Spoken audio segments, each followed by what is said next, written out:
ये है उस वीडियो का पार्ट 2, देखिएगा। तो वक्त यहाँ पर इसराइल की बात कर रहा हूँ, इनको दरमियान में इमरान खान आ गया।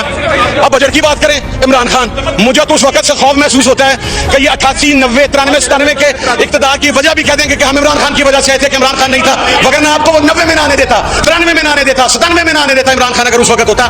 मैं सर, आप तो पहले इस बात का जवाब देना कि पूरा इंटरनेशनल मीडिया ये कह रहा है कि आप अपनी एयर बेस देने जा रहे हैं ईरान के खिलाफ, आप अपना समुंदर देने जा रहे हैं ईरान के खिलाफ। आपकी वजारत खारजा ने उसके ऊपर क्या मौक़िफ़ दिया है? कोई बंदा बतलाए क्या मौक़िफ़ दिया उसके ऊपर?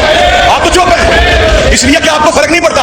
आपके तो फ्लैट हेवन फील्ड के अंदर हैं, आपने तो यहाँ से उठना है। अगर खुदा न खास्ता पाकिस्तान पर कोई मसला हुआ, आपने तो रातों रात फ्लाइट पकड़नी है, जिस तरह मुशर्रफ के टाइम पे पकड़ी थी, और जहाँ से निकल के आपने वहां पर भाग जाना है। और मैं सर अगली बात अर्ज करूं, हमने सर इनकी तमाम तकरीरें सुनी है, जब लॉजिक के साथ बात होगी तो जवाब नहीं होगा सर।